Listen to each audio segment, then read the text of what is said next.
Welcome to Point Blank. This is your host, Panama Crypto. Today our guest is Crypto Orangutang. Orangutan is a crypto trader and a mighty good fundamental analyst.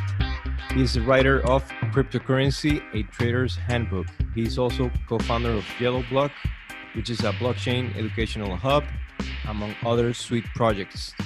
Welcome, Orangutang. Nice to have you here. Everyone, thank you, Panama, for having me. A big fan of this format and your podcast, so good to finally be here as well to talk a bit about crypto and the currently wild market. Amazing. Let's get going. So, who is Crypto Orangutang? Right, so I am a full-time cryptocurrency trader for over 3 years now. It's been a quick ride. One could say that I specialize in shitcoins and fundamental analysis, basically trading stuff that nobody would want to touch. But last few years, basically, since the beginning of 2018, I switched a bit more into a margin trader because of the unfavorable trading conditions. So right now, I would say I'm a mix of both TA and FA, but the coming months and weeks hopefully will bring me back into the kind of trading that I was used to at the end of 2017. I'm also, as you mentioned, I'm a book author and a co-founder of Yellow Block, which is the digital agency and educational hub. But still, for a living, I can say that I trade shitcoins mostly. So, what is your professional background? I'm a major in management. I worked previously as a project manager in a digital agency, and once I quit that and had a small stint with Crypto, which you probably know as well, with several startups. We both got into crypto early 2017, and I've been here ever since, basically without any breaks. I've managed to be born in a bull market and survive the bear market strong enough that I think I won't be shaken out from here anytime soon. So do I. What are your current projects inside and outside crypto? Can you talk to us about what is Yellow Block also? Yeah, of course. Well, Yellow Block is basically the biggest project that we have right now. I'm one of the co-founders along with Crypto, with Crypto Monk and Teddy. It's basically an educational hub and a news platform for everything that is crypto related. But in the recent months, we also launched a digital agency where we help crypto startups with their goals, their exposure marketing. We've worked with Stake, for example. We're currently partnered with Waves, with PrimeXBT, and we are looking forward to creating basically the biggest network of specialists in crypto that want to work with other companies and startups here in a transparent way, because let's face it, the way that marketing has been done so far in crypto has not been perfect.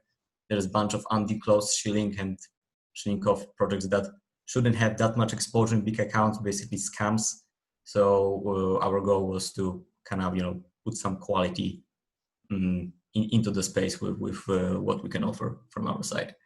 I've been also preparing to write the second edition of the book, but the process is so long and it takes so much time that right now it's still in the background, waiting to get picked up. Not sure when I will find enough time and strength to again spend six months writing one piece of content, basically. So we'll see how that will go. Any projects outside crypto? Hobbies?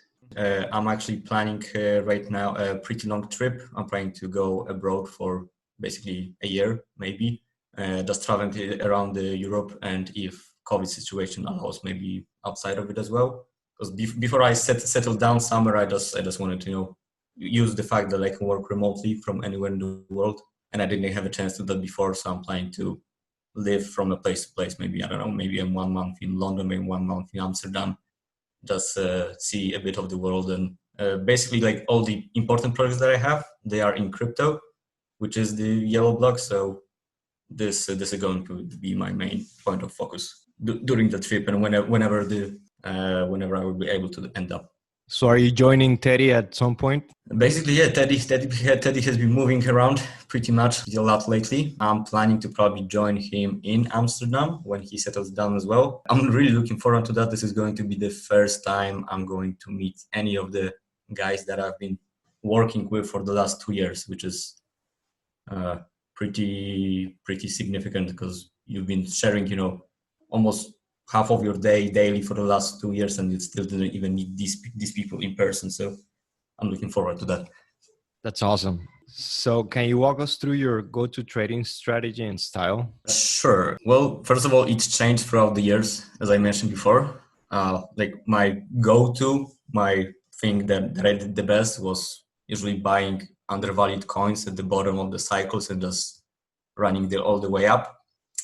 The market, however, constantly changes. So from early 2017, I stopped actively investing in altcoins, and I've only traded them when they were seasonally bullish. We had like 3 or 4 small alt seasons in the last 2 years.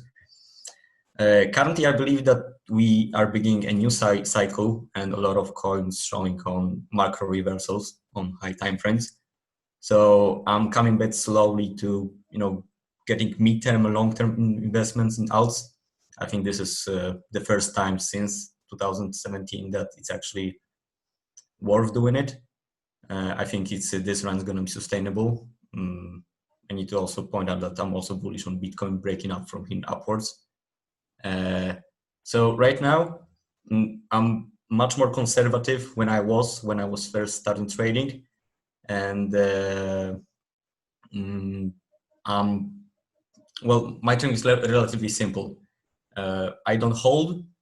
I trade mostly with horizontal supports and resistance, I combine it with volume and divergences. Whenever I'm trading low caps, I try to trade them without the. It doesn't matter what BTC direction has. Low caps usually do not get affected by it, so I trade low caps market completely differently than I trade other alts. And throughout the bear market, maybe that's a little bit of the stigma that still sits in me. But I'm fine with right now trading, those 10-20% swings on the majors. And whenever I'm trying to catch something bigger, I'm just, checking the old trade augurs, Q trades, right now, maybe a little bit of KuCoins, stuff that most of the people either are too afraid to buy or are too burned from the past because, I've had even dozens of cases where I've held coins since end of 2017, and from 99% is still I would say a positive drawback. I've hit coins that were worth literally cents, even though it was invested, thousands of dollars in them. So I didn't stop loving shitcoins, but I do have a much more conservative approach to them right now. Talking about shitcoins, what do you think about DeFi coins? For me, it's just another narrative to pump shitcoins on the market. We have these kind of stuff from time to time. We had low sat coins jumping around. We had exchanges going nuts one time. I think that the concept of DeFi is much bigger than all these narratives before. I think it's great.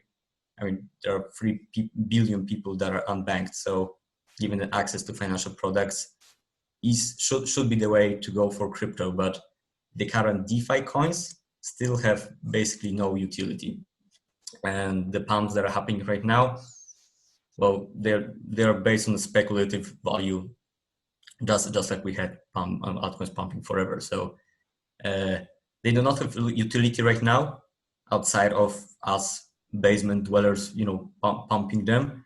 And one of the big reasons for that for me is the user experience, which is just horrendous, not only for DeFi, but also for crypto overall.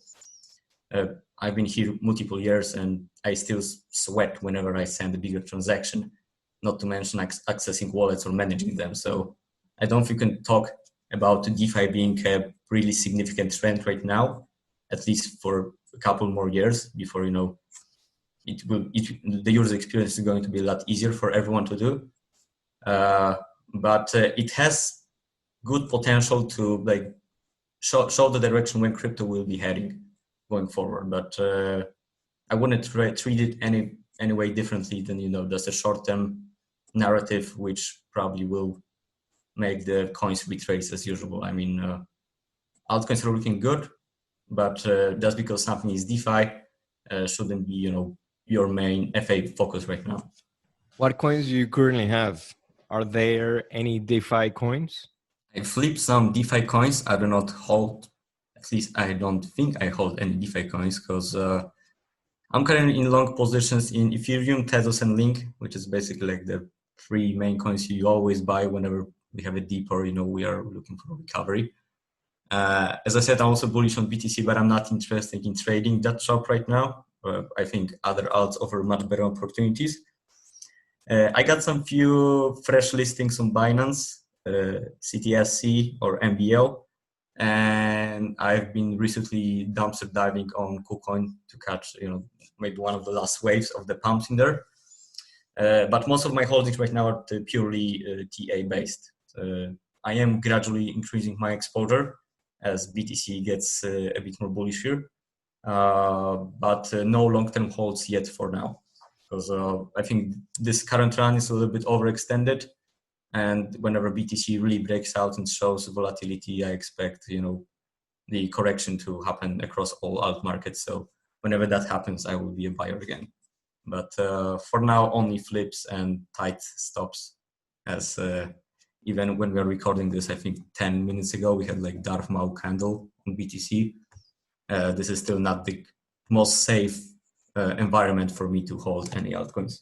Not a single favorite coin you will be holding right now or would be looking to enter right now? I mean, I still didn't stop loving QNT, which is still for me the most fundamentally sound project in crypto. But outside of like the small tiny moonbag that I left after 2018, I do not have a position in right now. I'm still a fan of MITX, and it actually might be one of the local plays that I will be looking to in the following weeks. But other than that, no.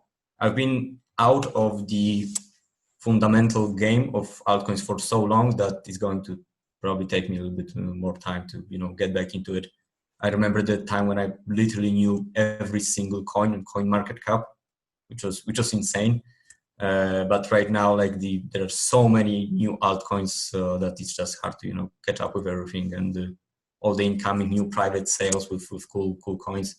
It's not enough time to be up to date with what's happening, especially if you've been more into major trading like I did than just constantly flipping shitcoins.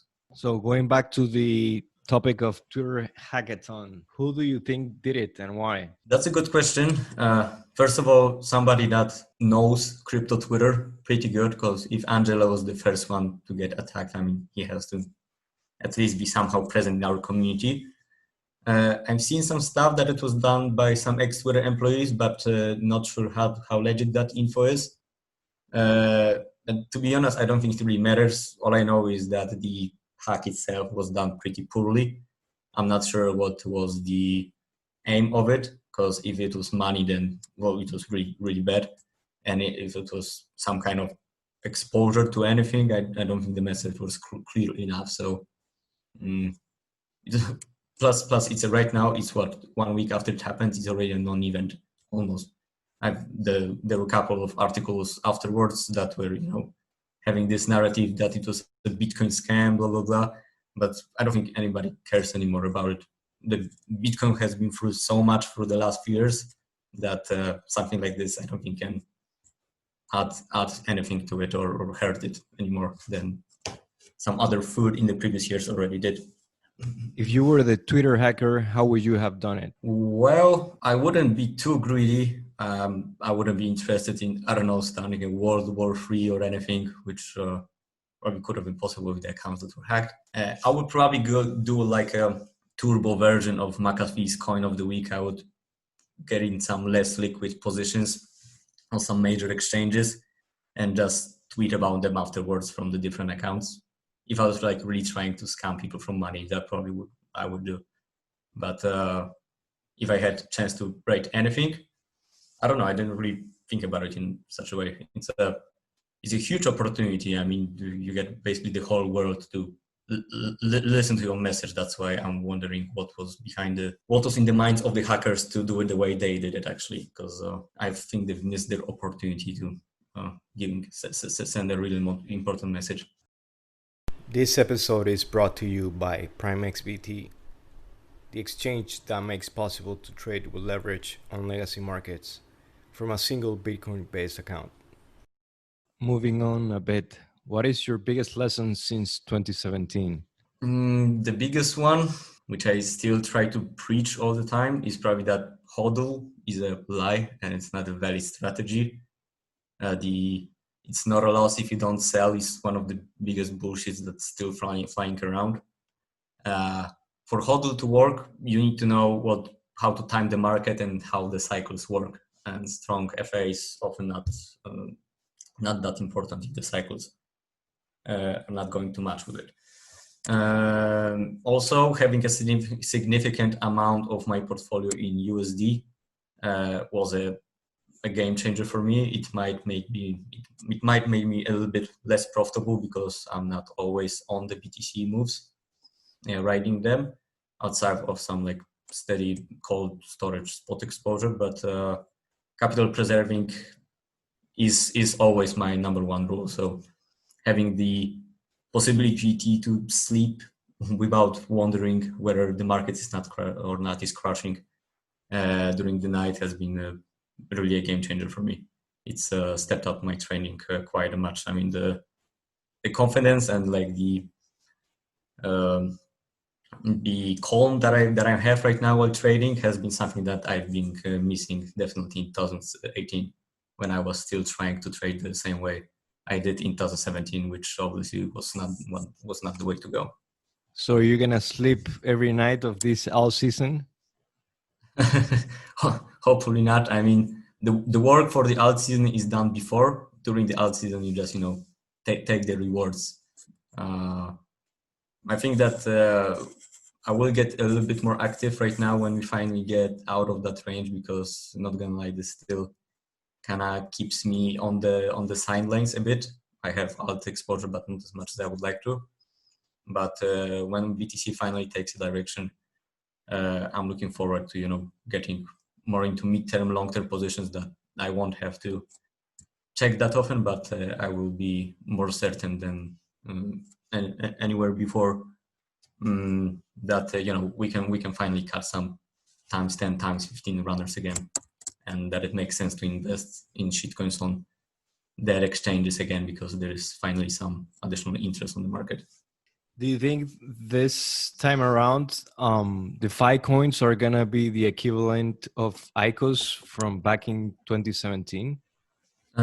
I've seen some stuff that points out to me that yes, people are already getting greedy and getting funding from anywhere they want to quickly launch a DeFi as a DeFi project or ICO or whatever. As long as the current hype is running. I mean, I don't know if you've seen, for example, what happened to Loki, which basically announced that they are entering a DeFi the moment when they were almost on the verge of falling down. Looking at the chart, they announced they are going DeFi and it pumped like ×3 or something in 2 days. So I'm expecting a lot of other coins to do it as well, and I'm expecting a lot of people to try to launch something DeFi oriented. But I do not expect it to be that long-lasting as ICOs. ICOs was a very big trend that happened in a completely different trading environment than it is right now. Although the DeFi has a chance to be more significant going forward if the space develops with the tempo it develops right now. In a few years, nobody is going to talk about ICOs, but DeFi might still be a thing, and probably will be, if we do not have too many Bitcoin-like scams going forward. So for someone with zero technical analysis knowledge, what would you recommend them to cram on? I always recommend the classic, which is the Technical Analysis of the Financial Markets by John Murphy. I think that alone could be enough. Of course, you get also, Baby Peeps, Creds videos. I also, of course, recommend my book as well, which has a whole chapter on TA. But my advice would be, get the very basics and then trade by yourself. And here is an important one. I would advise to stay off Twitter as much as possible when starting, because there is so much information there that is hard to filter if you're not experienced. that you will get, all the different biases, all the different trading ideas, you know how to filter them. And whenever you will be making a mistake, it will be a mistake of not you, but the trader that you followed. And for me, the only way to actually learn how to trade and develop a system that works for you and not is, just copy trading from somebody that you think is successful on Twitter, is getting wrecked by yourself. So the quickest way to do it, get some basics, start trading with small amounts, never go heavy at the start, and see what works for you. I mean, it could take months, it could take weeks before you find something that, works. The simpler, the better. For the start, you can try with a lot of indicators, but if you don't understand how the pure price action works, the indicators are only going to be a distraction in your analysis. So try to focus on, basic support resistances, volume, and later, if you get a grip on that, try some different indicators. Don't listen to people saying that they're all trash. I use a lot of them myself. I do not put too much pressure on them because they can be misleading as well. And once that is done, I mean, Twitter is great, but only if you know what to look for in there. And if you, I know it might be hard, but being a good trader is probably the best profession you can have in the world. But it takes some time to be good at it, and it takes some losses as well. I don't know any single successful trader that didn't at least once lose everything that he had. So strap in for a hard ride, but it's definitely worth it, especially now that crypto is starting to look probably the best it's been looking at since 2017. You mentioned copy trading. Do you think it's a good option? Well, let's be honest. There are some people that cannot ever be good traders, and their only option is copy trading. Is bot trading and copy trading from Prime XBT good options? To be honest, yeah, because, there are two types of people. Those that, for example, won't make good traders because, being good traders, not only just knowing TA or FA, it's just there's a lot of emotional stuff that goes into it as well. Not everybody is built to be a good trader. So if they also want to take advantage of the markets that are, for example, bullish, I mean, this is one of the best options that you can get. There are also people that simply do not have time to learn everything or, to be up to date with the markets. So if you get a chance to, follow traders that are verified and have a good track record, for sure. I mean, even though I'm a full-time trader, whenever I will go somewhere, I think I will be able to try the copy trading as well. Because if I know that the market is bullish and I like the trade, I will be copy trading. I don't see a reason why I wouldn't take advantage of that if I myself cannot be a part of the market at that very moment. So no, and for noobs, that also allows you to learn something. If you can see the trading strategy of the person that you are following, it's also some kind of added value to profits that you will hopefully get by following him as well. Well, I'm waiting for Prime XBT to go fully live with their copy trading feature, which I think is really neat. Are you going to be a trader there as well? Both. Oh, nice. Well, then I'm looking forward to giving some of my funds to you then. Nice. Also, I have some funds on a few bots that I'm currently using. Fortunately, they've both been profitable, but it takes time to find good ones. Currently, there are many options to available bots to copy. So that's a good option for noobs. Compared to back what it was in 2017, circumstances right now are much easier for new people that are joining crypto to get lesser risk options. And like the space has evolved a lot. Not only like the educational materials are right now much better than they were a few years ago, but you just had a lot of services, a lot of good bots that are verified, are available right now. So even if somebody, as we talked, doesn't want to learn how to trade himself, there's a lot of ways to still take advantage of this market. Also, many or most of the coins are paired on USDT, so that's a big plus. Yeah, that was actually what I was looking forward since I've got into the space, so that the more coins are going to get USD pairs, hopefully the less influence Bitcoin's moves are going to have on them going forward. I mean, I'm really waiting for the moment for alts to decouple, at least in some way, from BTC. Not sure if margin trading is not going to kill all of them anyway, but this is at least one of the trends that I'm looking forward to. Do you think this is something going to happen this time around, the decoupling from BTC?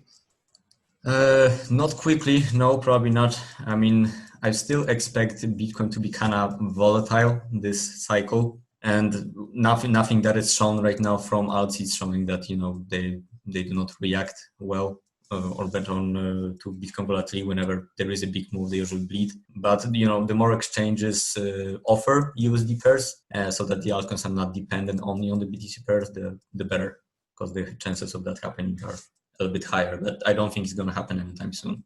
So what do you make of the announcement of the Office of the Comptroller of Currency about that banks may provide custody services of crypto assets? I mean, from our perspective, people that, have been in crypto for some time, this kind of kills the purpose, because, you hold Bitcoin so that you can be your own bank, not that so that the bank can hold your currencies. But this is kind of the direction that Bitcoin was supposed to go anyway. I mean, it's getting a lot of institutional interest, so I expect it to be available literally everywhere.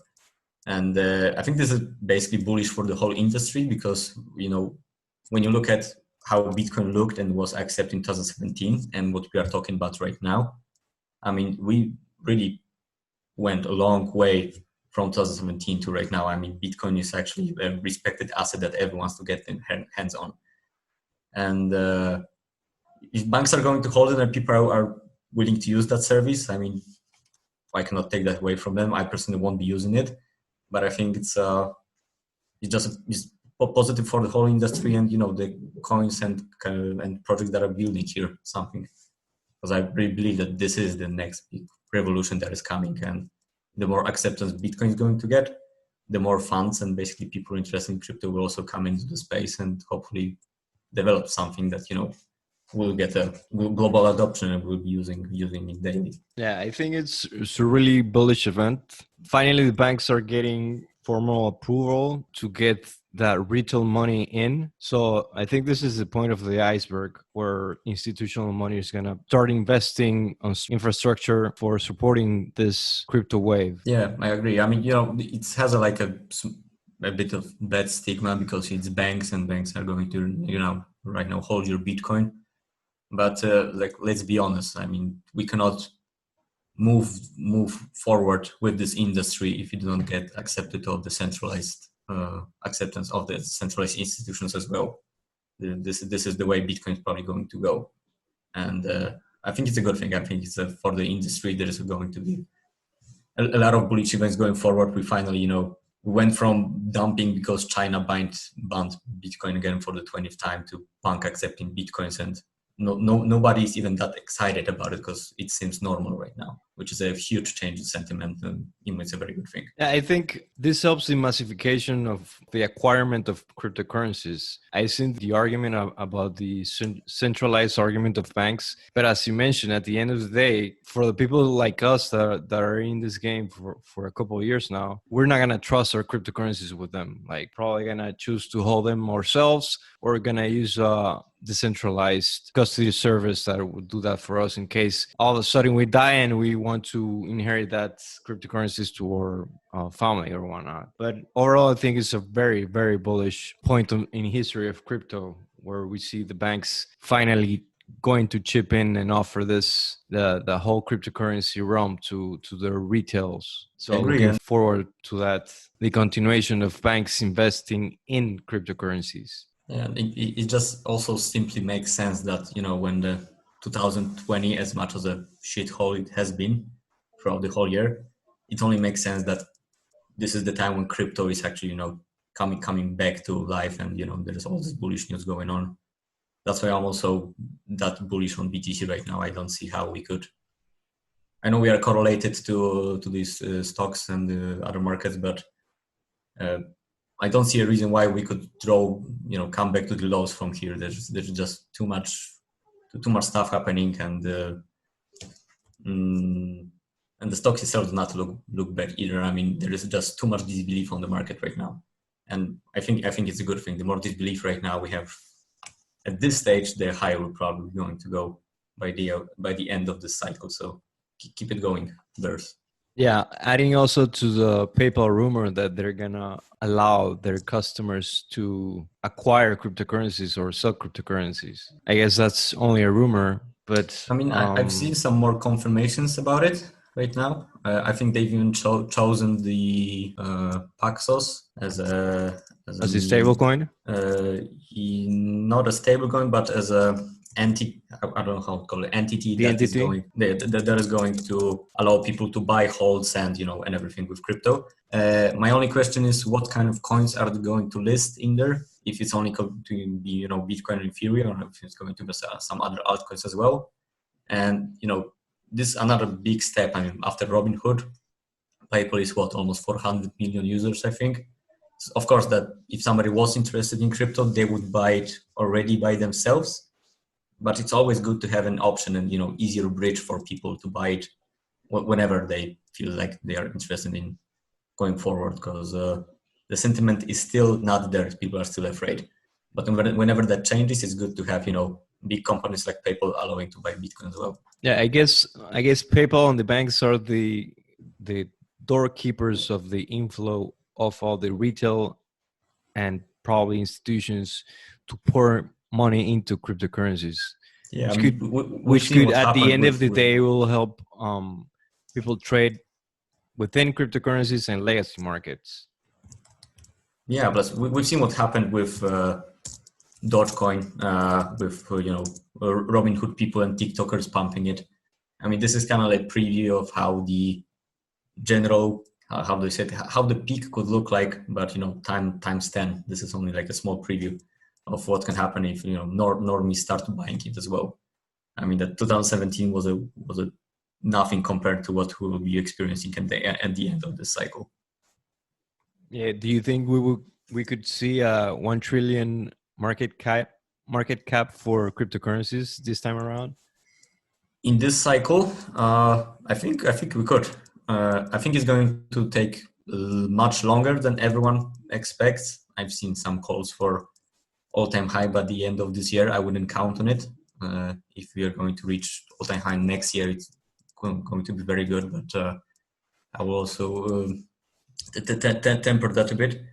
But trillion is definitely reachable. I mean, with the amount of new coins that are also coming in, I think it's a no-brainer. I think we're going to reach much higher than that. It's just a question of whether this is this cycle or in a few years forward. And with that thought, we end our episode. I'm really honored to have Crypto Orangutan on Point Blank. We've been following each other for quite a while, and happy to have him on Point Blank. Thanks for coming on, man. Can you tell us where we can find you? Well, you can find me mostly on Twitter. If you guys want to trade some shitcoins, you can also jump into Crypto Jungle, which is our free shitcoin trading community, and follow Yellowblock, because we have a lot of stuff lined up in the upcoming weeks. So thank you for having me. It was a great conversation, and I wish you all guys good luck trading shitcoins. Don't get burned and make some money. Thanks for listening. Until next time. Peace. This episode was brought to you by PrimeXBT, the exchange where you can trade without KYC on legacy markets with your Bitcoin. You can trade commodities like gold, silver, oil, even indexes and forex. Join now and get a 50% bonus on top of your deposit for trading at u.primexbt.com/Panama.